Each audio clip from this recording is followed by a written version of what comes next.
What's up, everybody? Jason here with some movies and TV talk.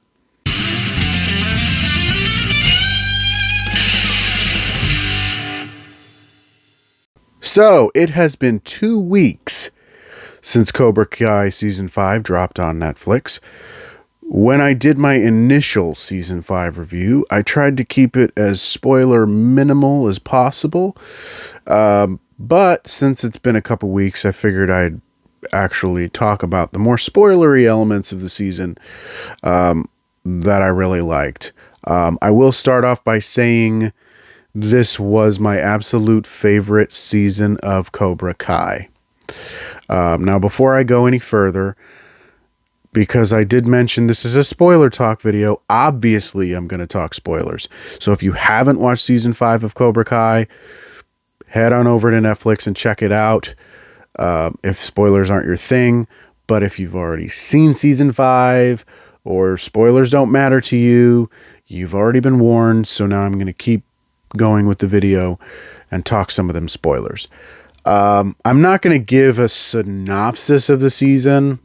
I kind of did that with my seasons 1, 2, 3, and 4 reviews. But I just feel that can be a bit redundant at times. I kind of felt that way when I did those initial videos. So I'm really just kind of going to go through the highlights of things that I really thought were cool and interesting this season. So I'm just going to start with the big one. I had kind of mentioned this. Actually, I'd mentioned this one in my Cobra Kai season 5 initial review video, which is one thing that I really, really liked about this season was just how the fact that Johnny and Daniel are finally in sync. They're finally friends. They got each other's backs. They're getting along. They've got each other's backs, and they're willing to stick up for each other. And that was not more evident to me than in that conversation in episode 5 when Daniel is just in dire straits because Amanda left and he's trying to get Stingray to talk, and he's willing to do anything, including pick a fight with Johnny to get him to, muscle in on Stingray to get him to talk. And there's a moment where you think they're going to get into it, and then Johnny just kind of goes like, dude, man, what are you doing? And they sit and just talk over a beer. And I think that was one of my favorite moments of the season. And just the dynamic between the two of them moving forward is that, like, we're cool now. And just that dynamic with everybody, including with Daniel and Chosen, because Chosen's really trying to redeem himself for all the mistakes that he's made.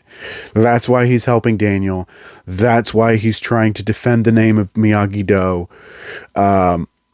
He looks back on his early life and sees all those mistakes, the way he behaved and everything, and is really feeling guilty and is so burdened by this that he actually has feelings for Kumiko, and he's avoiding that because he's afraid that he's afraid of rejection because of just the way that he had behaved and the way that he was. But he also, I guess he also kind of feels like he doesn't deserve her because of all that, but then also at the same time he doesn't want to do anything to betray his newfound friendship with Daniel, because he knows that Kumiko meant something, was something so special to him. But of course Daniel has Amanda, which speaking of Amanda, the fact that Jessica Andrews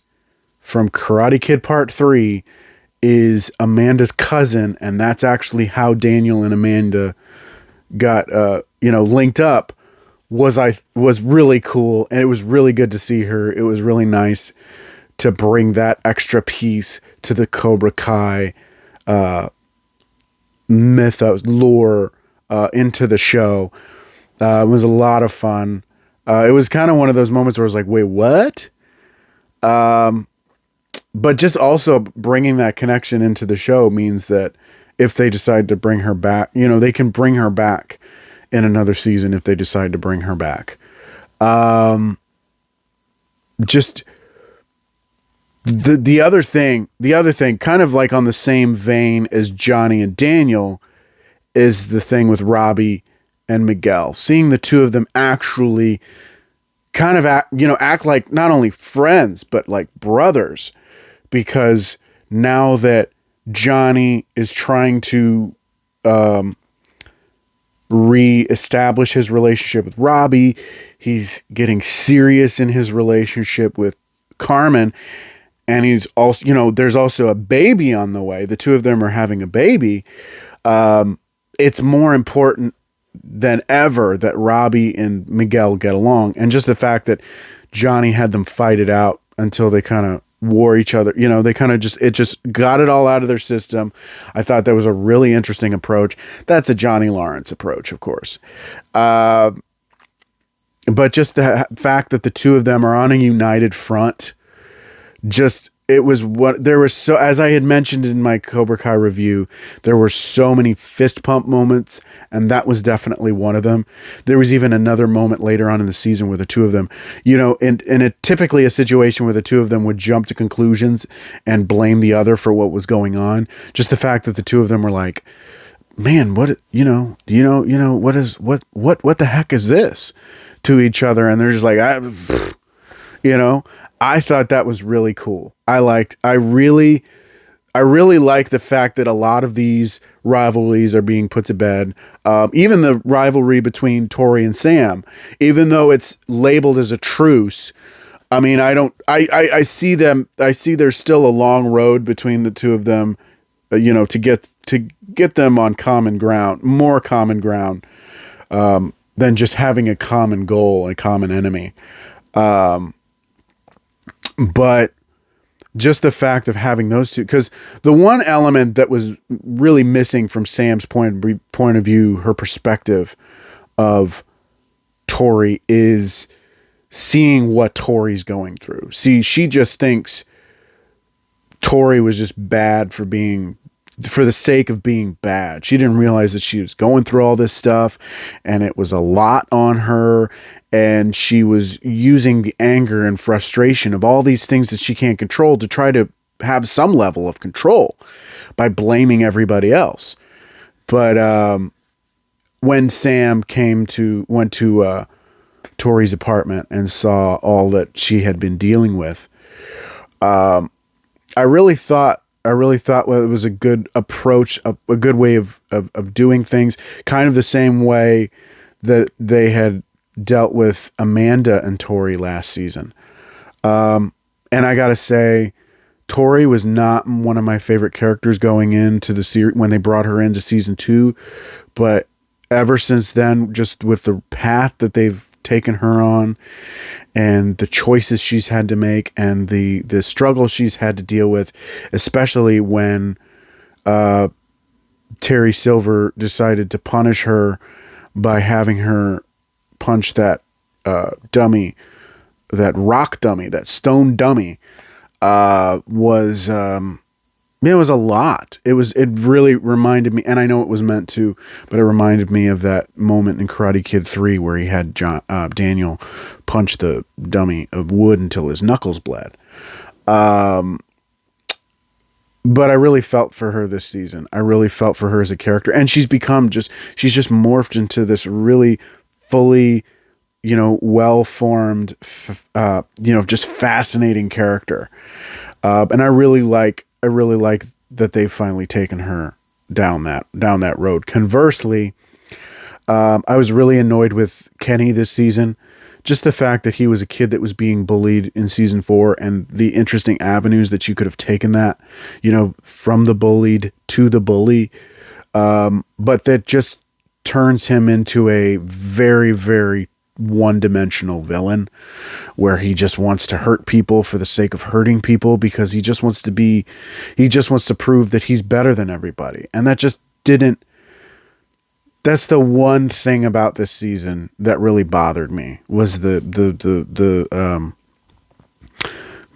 way that Kenny was presented this season. Now bringing Mike Barnes back in.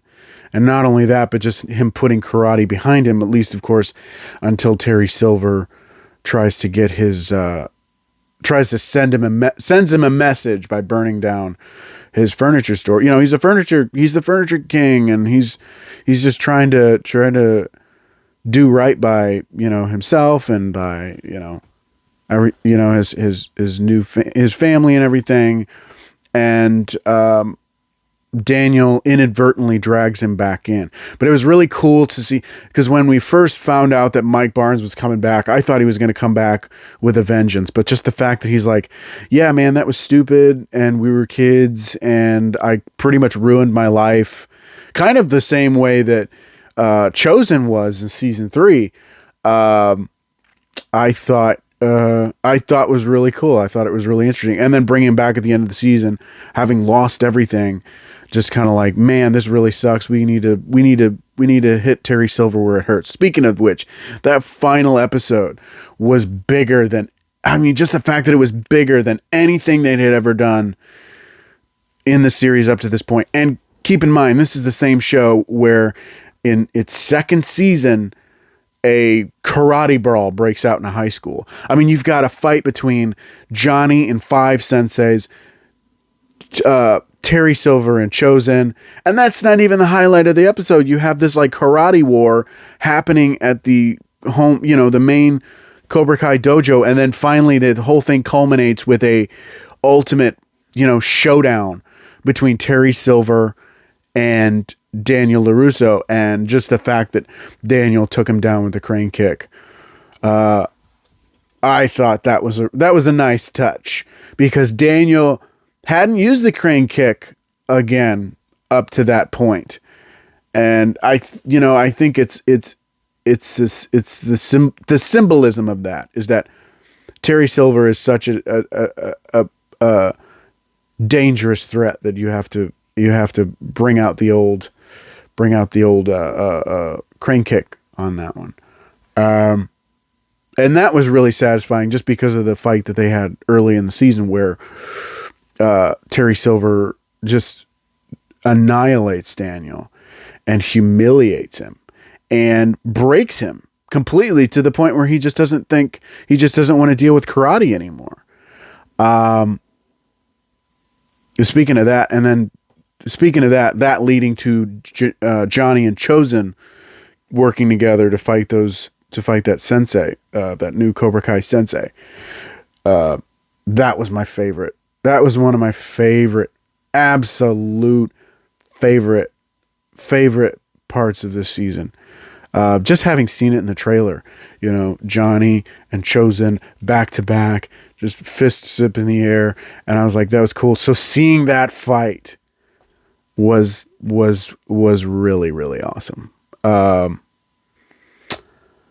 the whole thing with Kreese in prison and kind of trying to game the system, but then finding out, you know, that's not going to work. You actually have to do the thing you're trying to do, or you're trying to get away with, you're trying to play the game. You actually have to do the work. And it led to a very cool sequence of him in the therapy session where, as he's going through different things and whatever affected him in his life, the therapist morphs and changes into a different person that correlates to that different aspect of his past. And the coolest thing I thought the coolest part of that scene was the young Johnny Lawrence through, of course, the de-aging technology, similar to the stuff they used on like The Mandalorian and the Book of Boba Fett. I thought it worked just because of the fact that they had the actor just sitting there of course it worked best because the actor was just sitting there in the chair. He didn't have to really move or anything. So they were able to pull that off in a way that I think that the Mandalorian team struggled with when bringing Luke, a young Luke, to life in that same, using similar technology, that same type of technology. but that was definitely very cool. And also then going back when he's kind of finding that the fight again, going back to the younger version of Kreese, I thought was another cool visual cue. And of course, speaking of Kreese, having him fake his own death in the finale and using that as a means of escape was definitely a bold move, because there's really two big loose ends this season, because Terry Silver's been exposed and arrested for the assault of Stingray. Stingray finally confessed to, having his, gave the true testimony. And, Cobra Kai's reputation really taking a huge hit because of that, because Terry Silver had built himself up as Cobra Kai. There really isn't much left besides this Taikai Saikai tournament and, John Kreese on the loose. So I had said in my initial review, that if this was the last season, I'd be satisfied, because this was by far, again, the best season of the series, my absolute favorite. And I just feel like if you do another season, it might ruin all the goodwill that, this season had built up. But the writers and the creators of the show have done such a good job, excellent job so far, just keeping all the plates spinning without compromising anything, the integrity of the show, that if they did do another season, I think they could do it in such a satisfying way. One thing that I really hope for this season, if or when we get a season 6, is that they finally bring in, Julie from the next Karate Kid, Hilary Swank. That would be cool. And another thing I thought, because I was watching some video and someone had mentioned maybe bringing in Michael Ironside's character from that movie as well. That would be really cool, and that would be a reason to bring in Julie. I don't know. That'd be really cool. So that's all I've got for the Cobra Kai season 5 spoiler talk. Let me know down in the comments what you enjoyed this season about what you enjoyed this season of Cobra Kai. Things that you thought worked, things that didn't, what you liked, what you didn't like. I'm always happy to chat with you guys down in the comments. Don't forget to like, share, subscribe, click that notification bell to get updates on all my future videos. Follow me on Twitter at callmejsumner. I'd be happy to talk movies and TV with you there. Thank you so much for watching. As always, I really, really do appreciate it. And until next time, bye.